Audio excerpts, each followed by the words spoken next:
Russia Ukraine మధ్య యుద్ధం తీవ్రమవుతున్న వేళ నాటో దేశాలపై మాస్కో సైబర్ దాడులకు సిద్దమైనట్టు తెలుస్తోంది. ఈ మేరకు బ్రిటన్ మంత్రి ఒకరు తమ మిత్ర దేశాలను అప్రమత్తం చేశారు. మరోవైపు ఇప్పటికే ఉత్తర కొరియా సైనికులు ఉక్రెయిన్తో యుద్ధంలో పాల్గొంటూ ఉండగా యెమెన్ పౌరులను కూడా రష్యా యుద్ధరంగంలోకి దింపుతున్నట్లు అంతర్జాతీయ మీడియా కథనాలు పేర్కొన్నాయి. రష్యా ఉక్రెయిన్ మధ్య ఉద్రిక్తతలు అంతకంతకు పెరుగుతున్నాయి. ఈ క్రమంలో కీవ్ను బలహీనపరిచేందుకు బ్రిటన్ దాని మిత్ర దేశాలపై సైబర్ దాడులు చేసేందుకు మాస్కో సిద్దమవుతున్నట్లు తెలుస్తోంది. నాటో సైబర్ డిఫెన్స్ కాన్ఫరెన్స్ లో ఈ మేరకు హెచ్చరికలు జారీ చేయనున్నారు. రష్యా చేయనున్న సైబర్ యుద్ధం అస్థిరతను బలహీనతను కలిగిస్తుందని, ఈ దాడులు ఉక్రెయిన్తో రష్యా చేసే రహస్య యుద్ధమని బ్రిటన్ మంత్రి తెలిపారు. సైబర్ రంగంలో రష్యా అనూహ్యంగా దూకుడుగా ఉందని, దాని తీవ్రతను తక్కువ అంచనా వేయకూడదని తెలిపారు. మరోవైపు సైబర్ దాడులకు దిగే విభాగాన్ని రష్యా యూనిట్ 29155 గా గుర్తించారు. ఇది రష్యన్ సైనిక గూఢచార విభాగం. ఈ విభాగం గతంలోనే యూకేతో పాటు ఐరోపా అంతటా అనేక సార్లు సైబర్ దాడులు చేసినట్లు ఇంటెలిజెన్స్ అధికారులు తెలిపారు.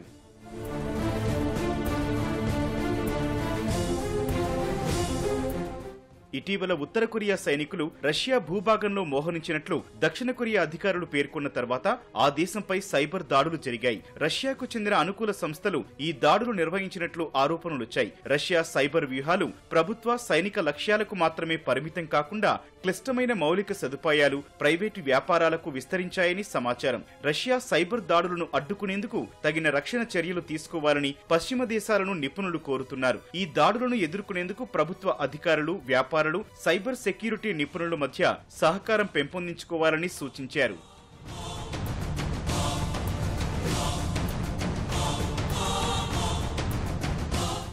మరోవైపు ఉక్రెయిన్పై చేపట్టిన యుద్ధంలో రష్యా వీలైనన్ని మార్గాలను వాడుతోంది. ఇటీవల ఉత్తర కొరియా సేనలను రంగంలోకి దింపిన మాస్కో తాజాగా యెమెన్ వాసులను కూడా తీసుకొచ్చినట్లు తేలింది. ఈ విషయాన్ని ఫైనాన్షియల్ టైమ్స్ పత్రిక కథనంలో పేర్కొంది. వీరి నియామకాల కోసం హౌతీలకు చెందిన ఓ కంపెనీని వాడుకున్నట్లు పేర్కొంది. రష్యా హౌతీ రెబల్స్ మధ్య బంధం బలపడుతోంది అనడానికి ఇదే ఉదాహరణ అని వెల్లడించింది. హౌతీల కంపెనీలో పనిచేయడానికి మంచి జీతంతో ఉద్యోగం, రష్యా పౌరసత్వం ఇస్తామంటే వచ్చామని కొందరు వెల్లడించినట్లు పేర్కొంది. రష్యా నుంచి హౌతీలకు ఆయుధ సరఫరాపై చర్చలు జరుగుతున్నట్లు సమాచారం. రష్యా ఆయుధాలు తమ చేతికొస్తే ఎర్ర సముద్రంలో నౌకలపై మరింత మెరుగ్గా దాడులు చేయగలమని హౌతీ రెబల్స్ భావిస్తున్నారు. నౌకలపై దాడులు చేయడానికి అవసరమైన శాటిలైట్ డేటాను గత నెల రష్యా హౌతీలకు సరఫరా చేసినట్లు కథనాలు వెలువడ్డాయి. రష్యాకు సహకరించేందుకు ఉత్తర కొరియా 10,000 మందికి పైగా సైనికులను పంపిందని అమెరికా, దక్షిణ కొరియా వెల్లడించాయి. అందుకు ప్రతిగా 5 లక్షల బ్యారెళ్ల చమురు, ఆయుధాలు, జంతువులు వంటి వాటిని కిమ్కు రష్యా అందజేసినట్లు తెలుస్తోంది.